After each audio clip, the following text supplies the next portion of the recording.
Assalamualaikum warahmatullahi wabarakatuh. Bagaimana kabarnya hari ini anak-anakku? Semoga kalian semua dalam keadaan sehat walafiat ya. Nah, berjumpa kembali dengan Ustazah Isna di pelajaran tematik. Hari ini kita akan belajar apa ya? Nah, tentunya sebelum kita mulai belajar, terlebih dahulu marilah kita berdoa agar nanti materi yang kita pelajari dapat kita pahami dan menjadi ilmu yang bermanfaat.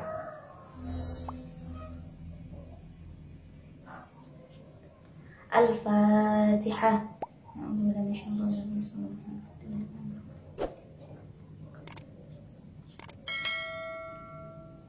Amin. Selesai. Nah, langsung saja ya. Materi apa ya yang akan kita pelajari hari ini? Nah, anak-anak, hari ini kita akan belajar mengenai perpindahan panas.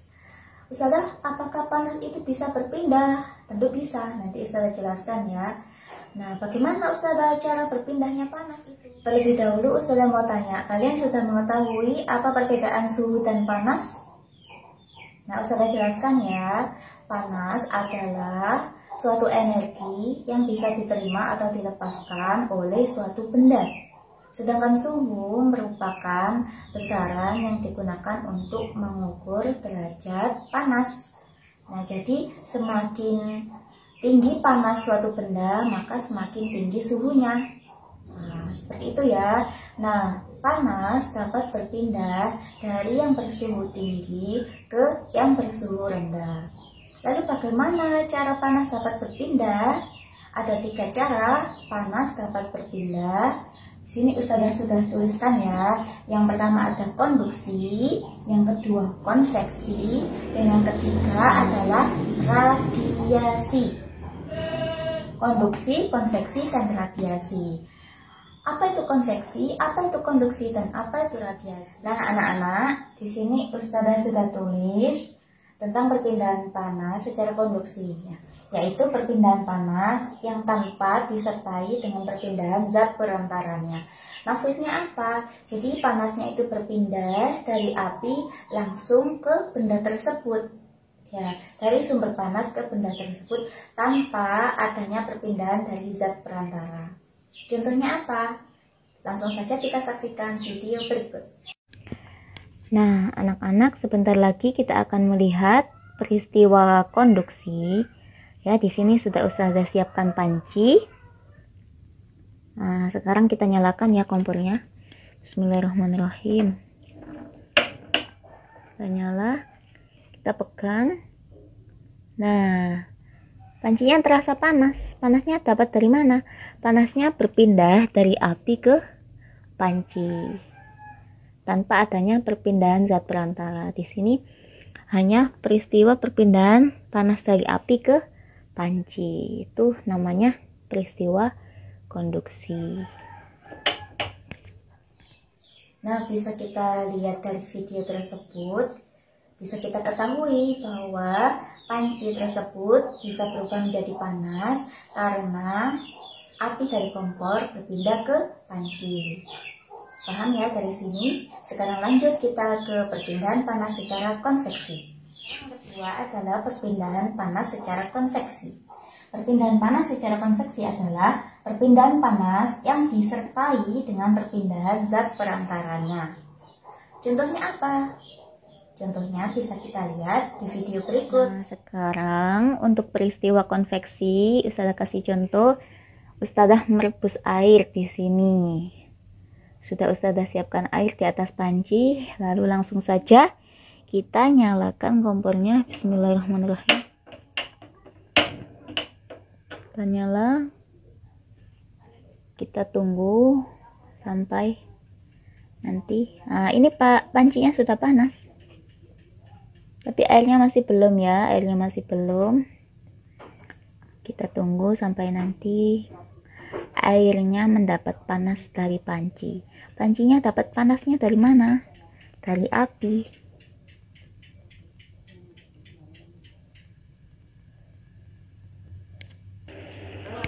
Nah, anak-anak sudah bisa kita lihat di sini ya, airnya sudah mendidih.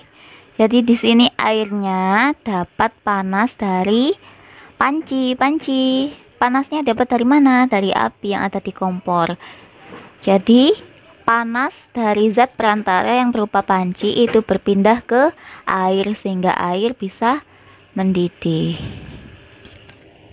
Video yang sudah kita saksikan tadi, bisa kita lihat bahwa air mendidih karena mendapatkan panas dari panci. Panci mendapatkan panas dari api. Zat perantara di situ adalah berupa panci. Jadi panci di situ adalah zat perantara yang menyalurkan panas dari api ke air sehingga air bisa mendidih. Seperti itu ya. Sekarang lanjut saja kita ke radiasi.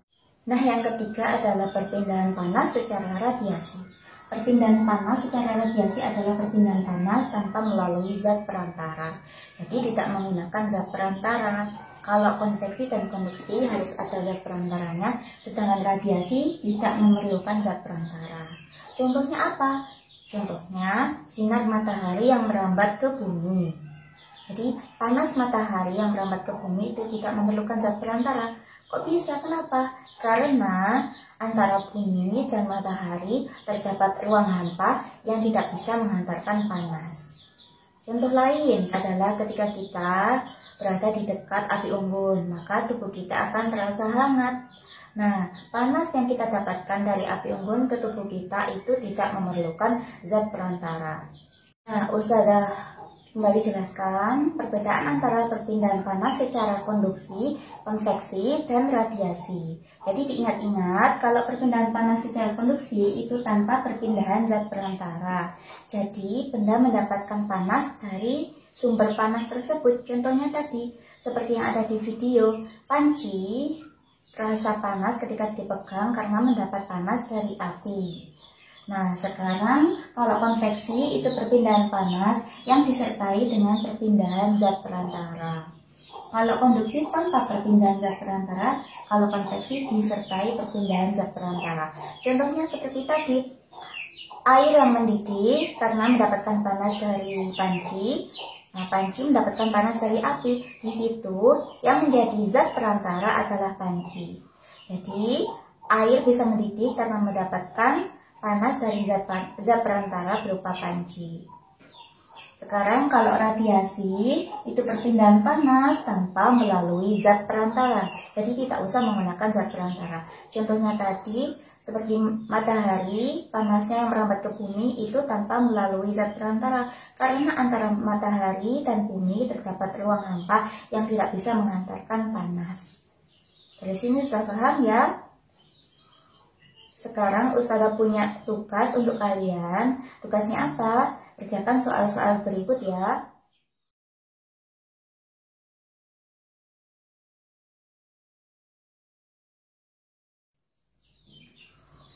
Anak-anak, pembelajaran hari ini sudah selesai. Semoga kalian paham dan semoga bermanfaat ya.